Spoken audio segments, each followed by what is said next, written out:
Oh, the shutters. Yeah, the chair. Oh, no. Oh, it is. All right. Everyone ready? Cool. So we actually can you please take 10 minutes of the time? I set the timer wrong in the beginning. Yes, 10. Yeah, exactly. 2:30.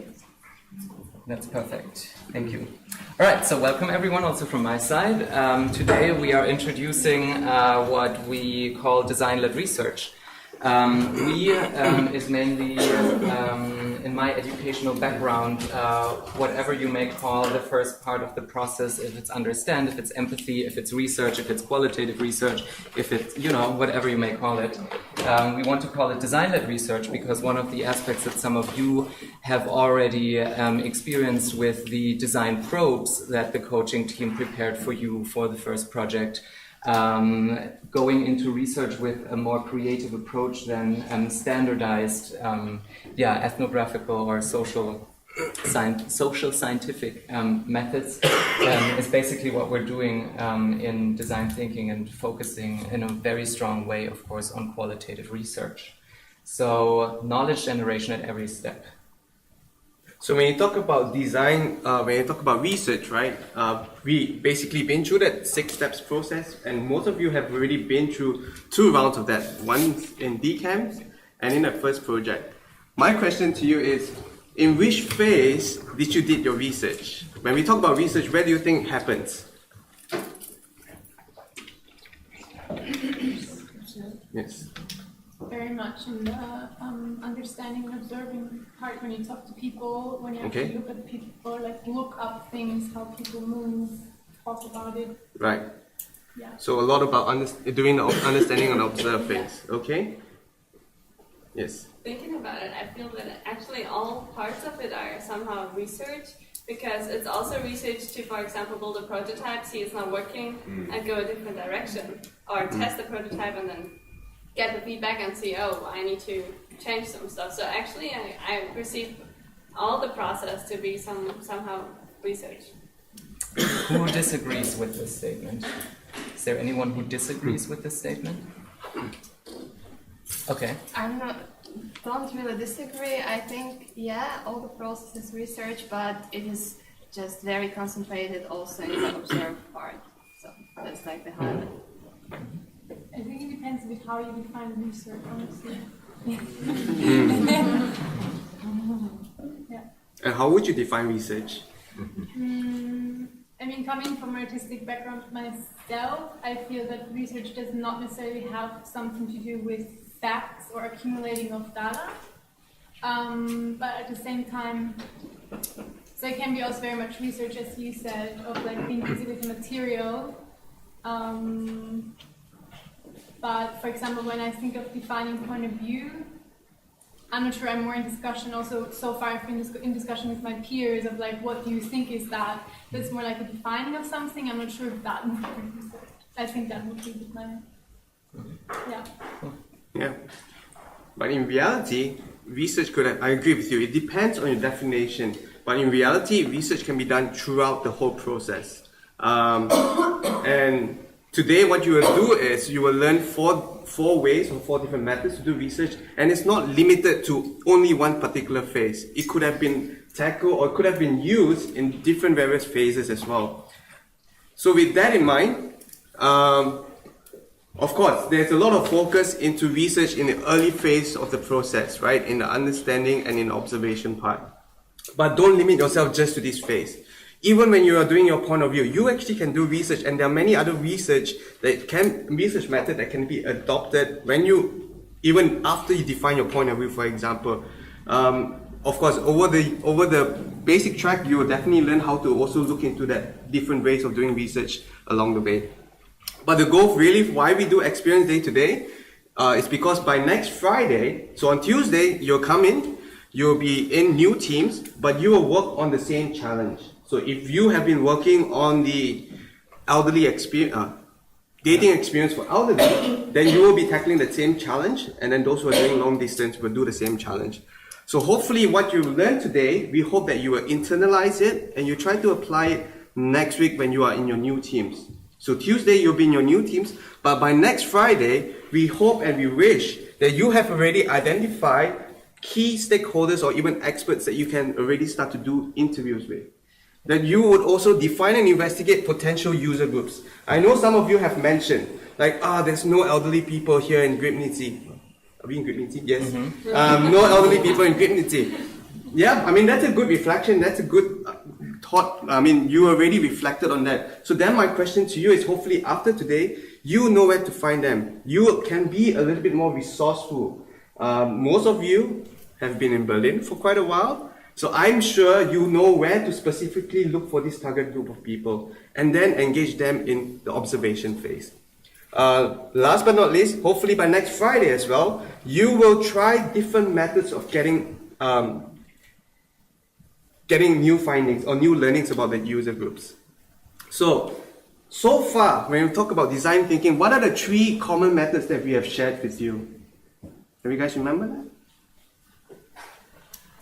We shared 3 common observation methods so far in DCAMS and in the first project. Ta-da! I unveiled it. Oh, okay, it's already here. Yeah. That took too long. So immersion, interviews, and observation. First 2 projects, we did a lot about interviews, right? And I want you guys to also be mindful, like moving forward, don't only limit yourself to interviews. Think about how you would like to immerse in that whole experience as well. Think about how you want to intentionally observe your users in their own context, in their own environment. I have a question. Who was the team that went to the airport with Marco? Oh, yeah. Because Marco, at the end of the day, he really approached it and he's like, I was so amazed that the team... I mean, maybe you can quickly share... Yeah, Okay. Sophie. Yeah, our experience. Yeah, just very briefly. So we went to airport.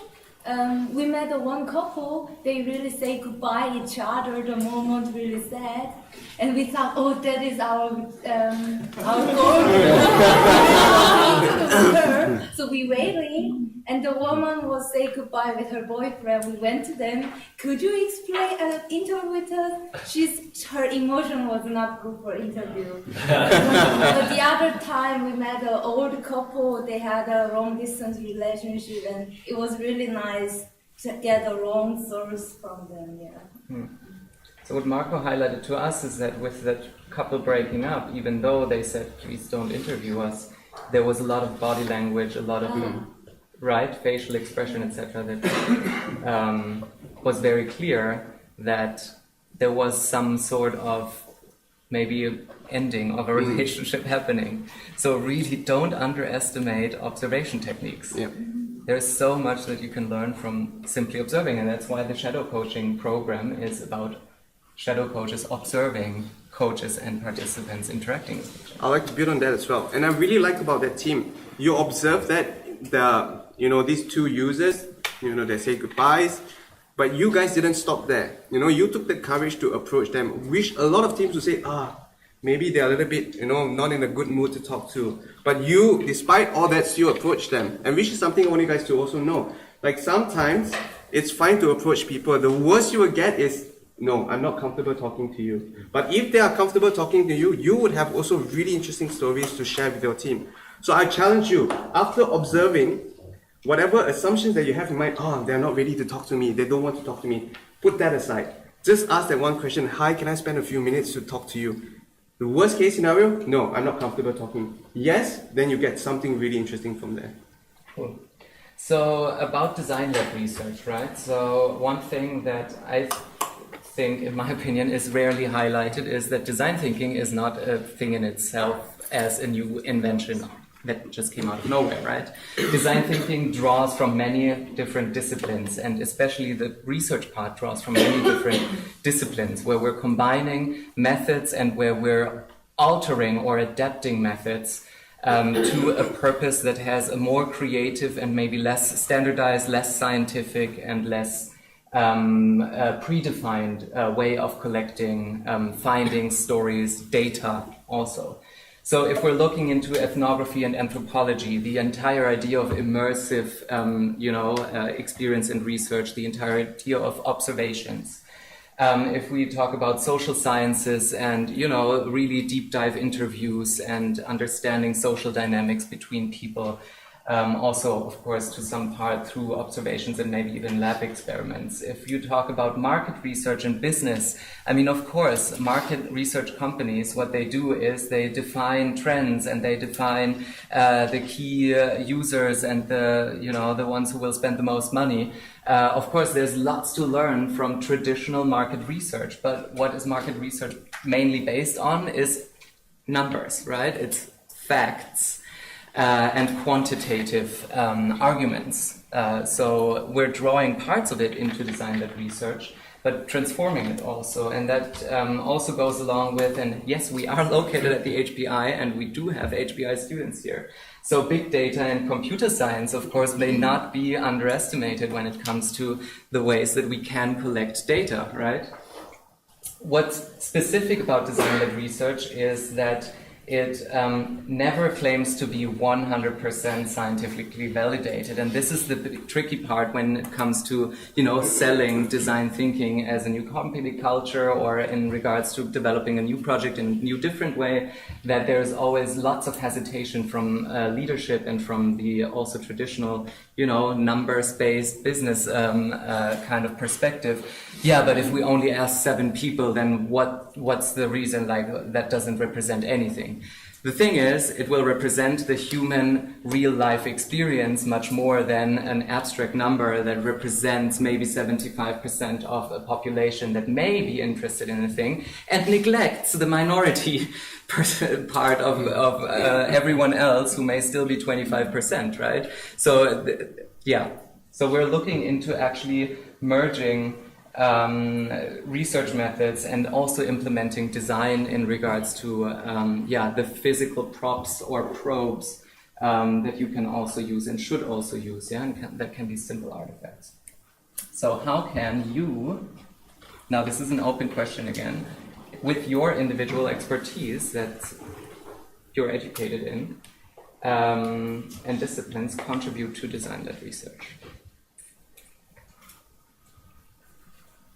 And you're not sharing it with us, actually, but you're sharing it with everyone.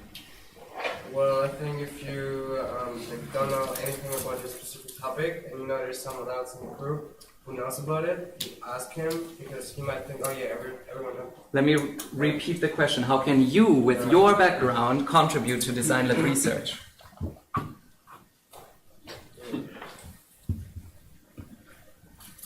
What's your background? IT.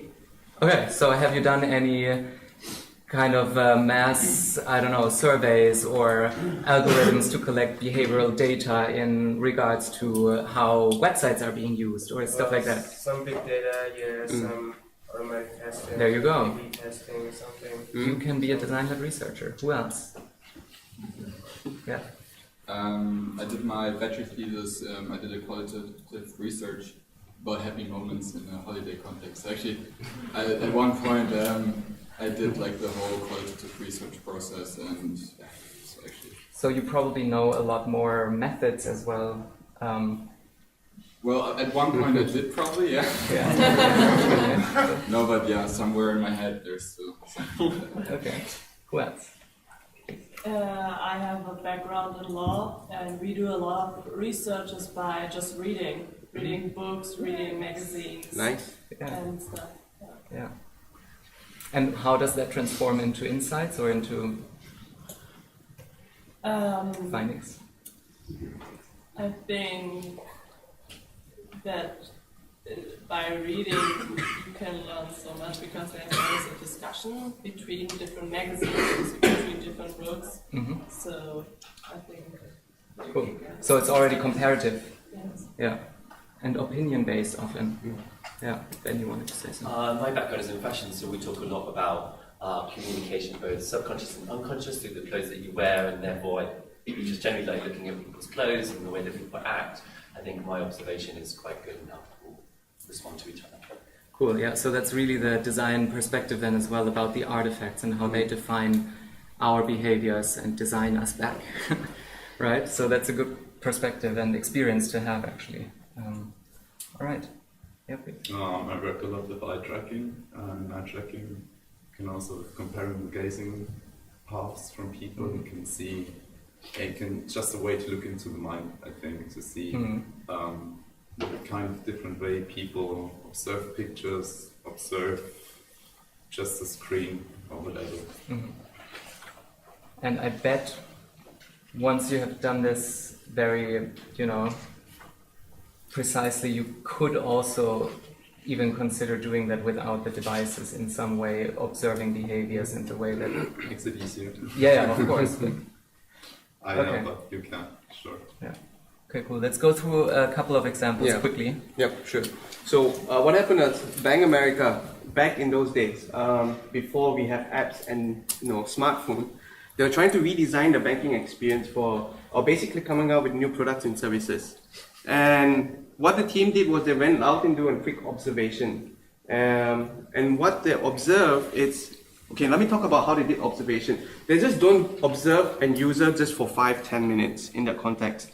Here, they really observe them as a family, how they went out and spend money, how did they perceive money, how did they view finances as a whole. And what was interesting about their observation was that they realized back in those days, I'm not sure a bit now, but back in those days, females are the CFO of the family, the Chief Financial Officer, and then manages the entire family's finances.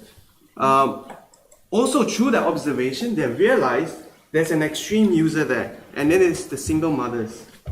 What they realized from the single mothers was every time when they have to issue a check, this is based on observation because the single mothers didn't mention it to them.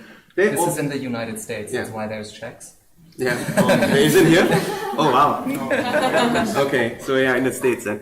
What was interesting about them when they observed the single mothers is every time they issue a check, they will round up the figures. So if they're issuing a check for $137, they'll round it up to $140. Mainly for one reason, because they use the checkbook registers as a way to track their own finances. If they round up the numbers, it's easier for them to do a budget or calculate the end result by the end of the month. Being single mothers, they are always busy, right, taking care of kids. And based on this simple insight, they came up with a new program called Keep the Change. So moving forward, what happened is they also decided to take this idea or inspiration and turn it into a debit card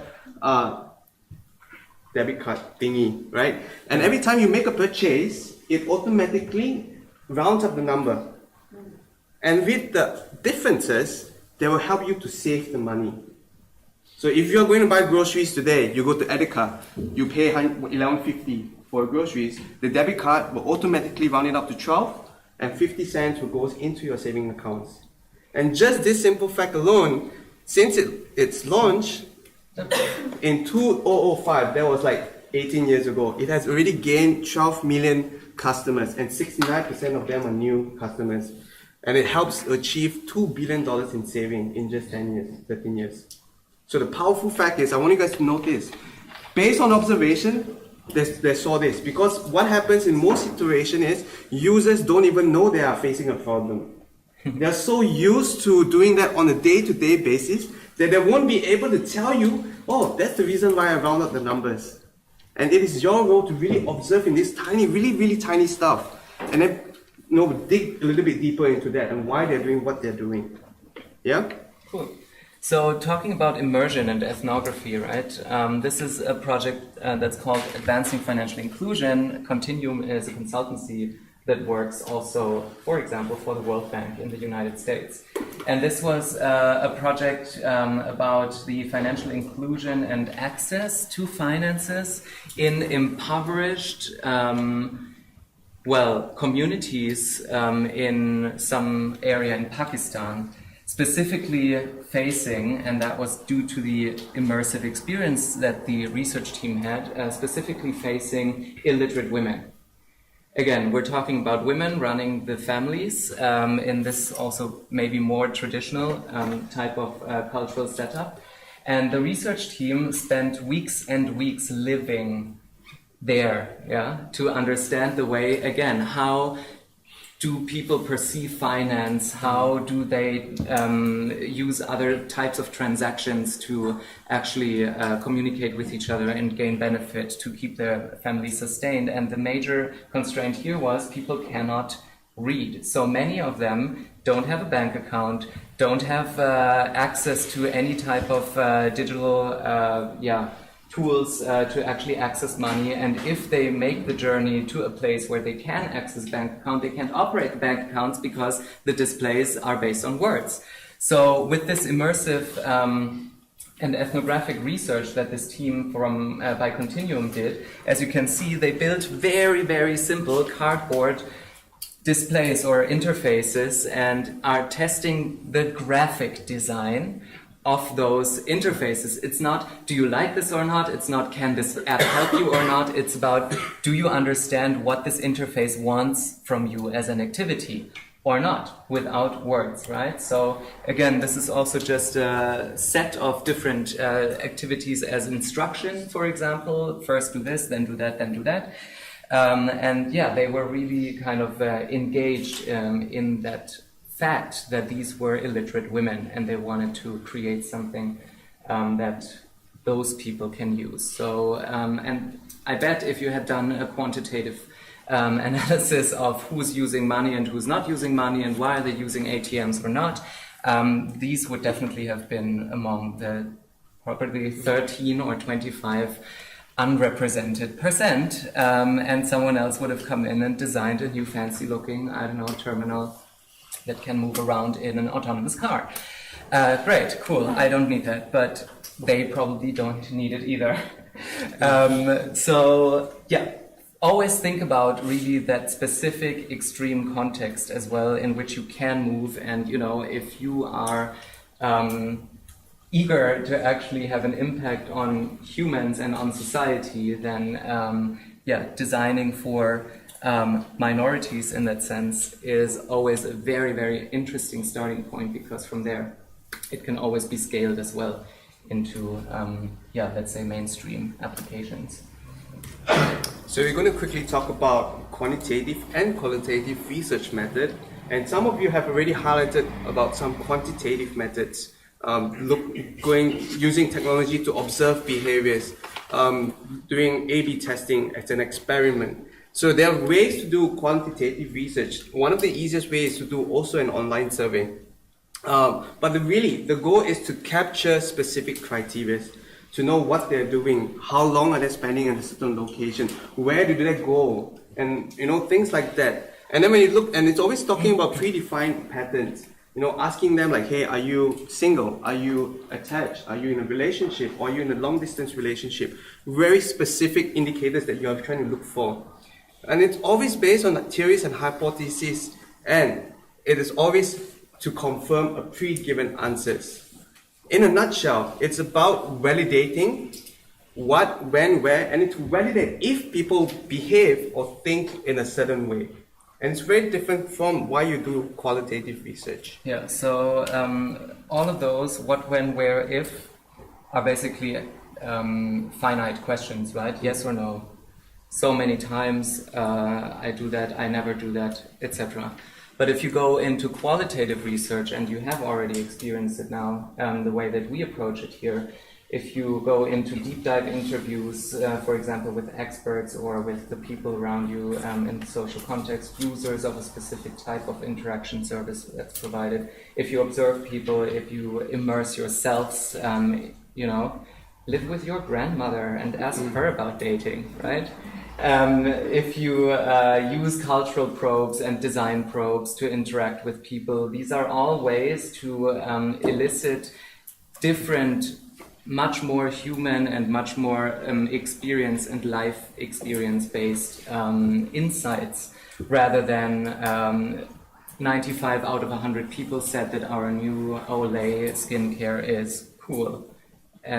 You know, unfortunately, as the market and business works, quantitative is basically the argument to, you know, convince also why should we fund this project, why should we build this prototype, why should we launch this project.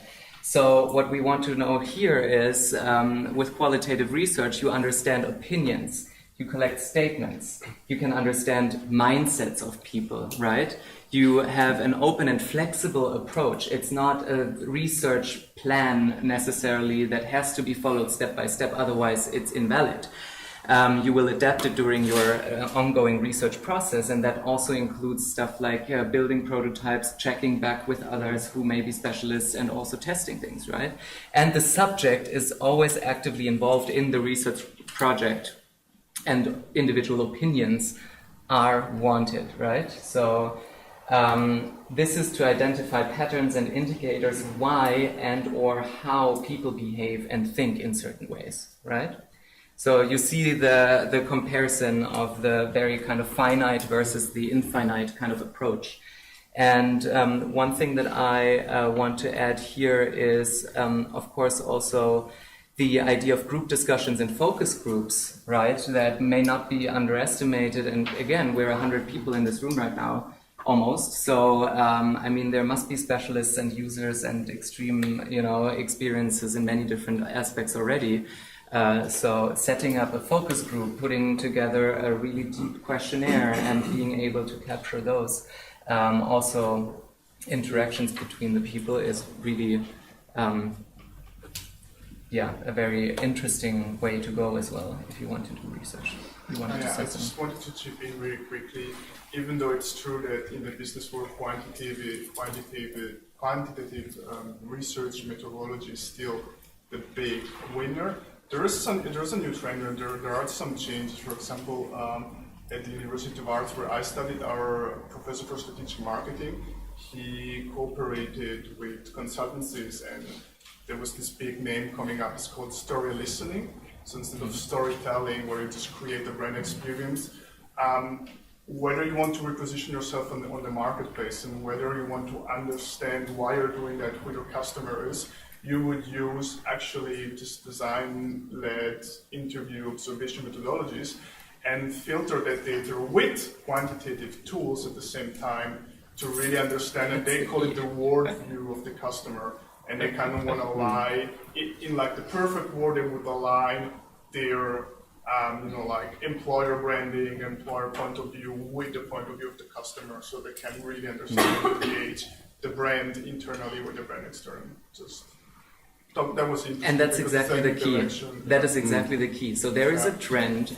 There's a few out of the many millions of companies that are already looking for it. I used to work for an innovation consultancy that focused solely on qualitative research.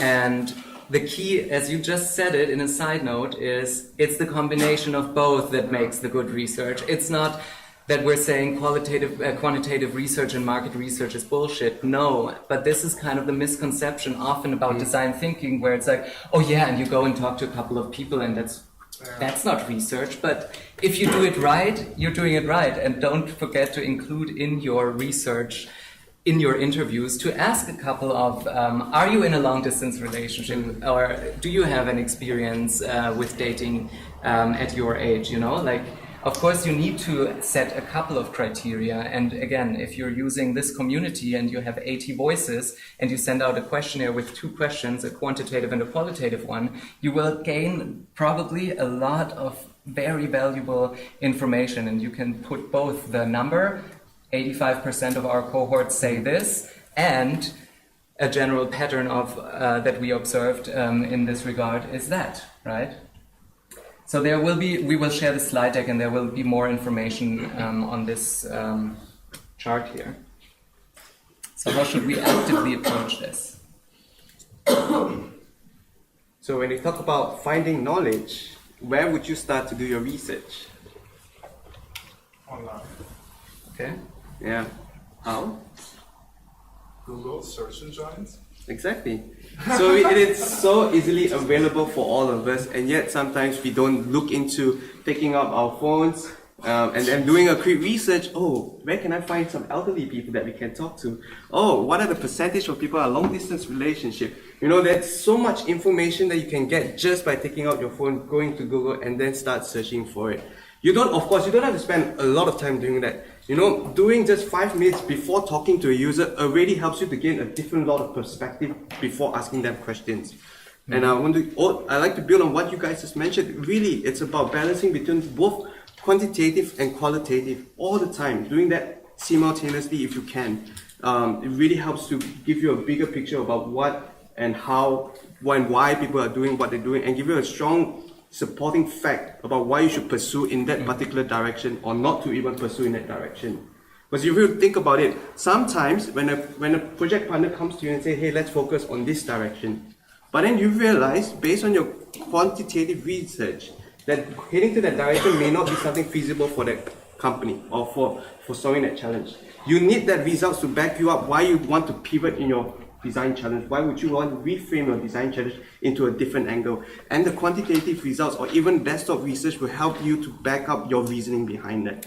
Yeah. Right? So be mindful, always play between all these different types of research. Yeah, and apart from not spending too much time on desk research, it can also mean, and I want to go back to what you shared with us about reading and comparing articles, right? Please also keep in mind, and those who do have the time, right, to make this D-School experience also really part of your life learning. Like, there are weekends between the Fridays and the Tuesdays, right? And if you only spend 20 minutes looking for one article about how elderly date or where they travel to go on dates, right, that will already be a huge contribution on the desktop research side, which you will probably not be able to achieve within the program days that are the way that they are structured. Just one more example, and then we're done, is cultural probes or design probes, as we mentioned them. So cultural probes specifically and traditionally are, of course, sets of tools that have a prepared set of interactions, activities, questions, and yes, tools, for example, cameras, that an ethnographer would hand over to a specific group of people, and they would be guided through that tool set to actually fulfill those activities and return the entire package after a set amount of time. If you think into design probes, then you can basically adapt parts of the cultural probes approach and also do that in an interactive exchange on the go, on the street, or with people that you invite. So this is an example. A love and breakup letter is a very well used and very loved method. If you have, the smallest skills in setting up typography and text fields in Word or any other program, you can create a card that looks like a gift card. And it's so different to approach someone as like, look, we have this gesture for you because we are looking for some of your knowledge, rather than standing there with the, traditional clipboard and, I want to ask you something, which seems much more extractive than actually collaborative, right? Here we, in our project in New York, ask people about their identification or their passport and how they are being defined, as it's such a diverse community in the US and society, of course. There's lots of people who struggle with their actual passports and IDs, or they don't have national IDs, blah, blah, blah, all of these types of things. So what we actually did as well, and please also take this seriously, you don't always have to approach people, but you can make people approach you. And then it's about how do you actually put out the call to action, right? And where do you locate yourself that you can make sure where people, for example, I don't know, in a park, Görlitzer Park, Mauer Park or so, walk past you and would be also in the mindset on a Sunday afternoon to just check out who are the people who are asking about their identity crisis, and this worked really well. One question I want to ask about the right image, Winnie, my friend, what's very specific about the way that she interacts with that person on this picture? Yeah, please. Yes, she's sitting down, so the other person doesn't feel like she's basically harassing her or exactly doesn't feel attacked by her. Yeah, and here we go again with observations and physical, reality in regards to the way that we approach people. Once you start talking to someone who is sitting on the ground, on a bench, a child, a homeless, or someone who is trying to get something sitting on the street, right? Lower yourselves. That is one of the 101 things that you need to always do when you interact with people that are on a different eye level than you are. Okay.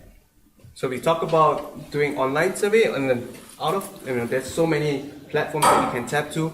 Some of the biggest ones or renowned online survey platforms are SurveyMonkey and Google Forms. But not only can you use surveys for quantitative, your surveys can be also done for qualitative research by asking open-ended questions, right? So you can always start off with quantitative yes/no answers, and then follow up by all this qualitative research that you're trying to learn and discover about your users. Yeah. Here, for example, one of the questions is simply, what do you think are the core concepts of our project?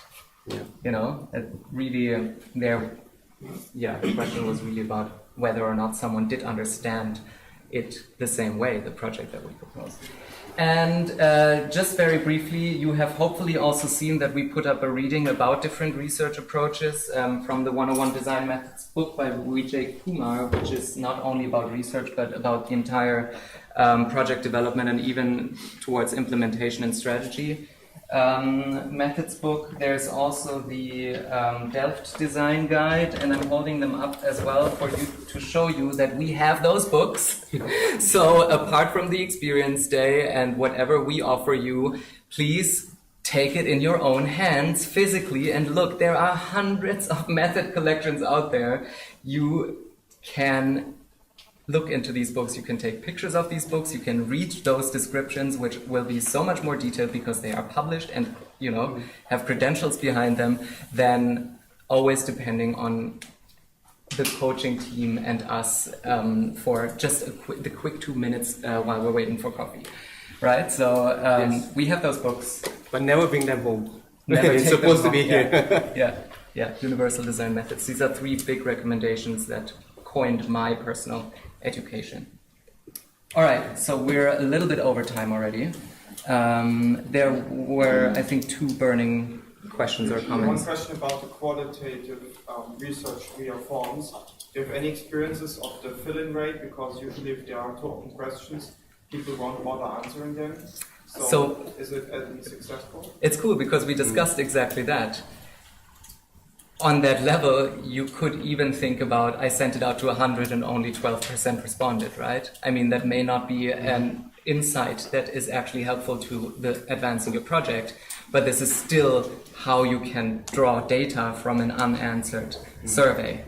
And once you have phrased the questions, you will then have to realize, okay, what other research approach do I need to actually get the people to respond?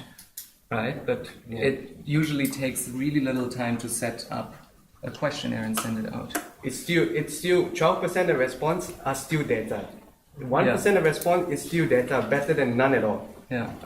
So it's always a starting point. It's a good starting point, and then you can always learn how to get more data subsequently. Just on that note, when I did some research at university, I was asking women about their dress sense and bits and pieces. I went to Liverpool Street Station, very busy station, had a questionnaire that I wanted to give them and said, when I asked a woman, do you mind if you could take a few minutes at home to take this and reply to it? A lot of people didn't want to take it. I then changed the tactic and said, just walked up to someone and said, I want you to have this, and just kind of forced it in their face, and then marked the corners of like a red and with a stamped addressed envelope back to myself, and nearly 3 times the amount of people that I said, I want you to have this is personal for you, even though it was completely general, actually responded and I got my letters back.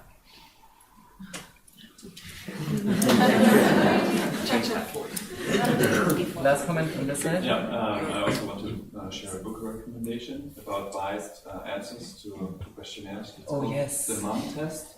So it's more or less basically when you ask your mom, how do you like my project? She always say, yeah, great kid.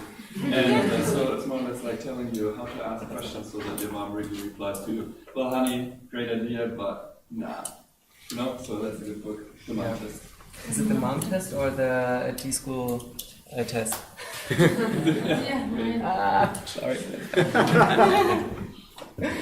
Cool. So that's it, I think, from our side. Now you have 5 minutes to find you have 2 minutes to find your location. No. Anyway, let's tell them where they're going on their first team first, right? So before you find your teams, I want you guys to know that there's a running order. And we have team 1 to team 8, and all of the teams are going to separate locations. So I'm just going to read out where you guys are going for the first experience, and then subsequently, once that is done during the transition, look where you're going next. Okay? So for team 1 and team 6, you will be doing interviews. Not doing interviews, you will learn how to do. Okay, you have an in-depth knowledge about interviews, and you'll be doing it in Makespace, which is 1 floor above all the way to the end. Okay? Team 1 and team 6, you're doing interview. Team 2 and team 5, you will be doing it here. Okay? Team 3 and team 8, you will go downstairs to the yellow track for SWOT and test. Team 4 and team 7, you will be up, again 1 floor up, but in the advanced track, in the lounge area. Got it? Alright, so now you can find your teams.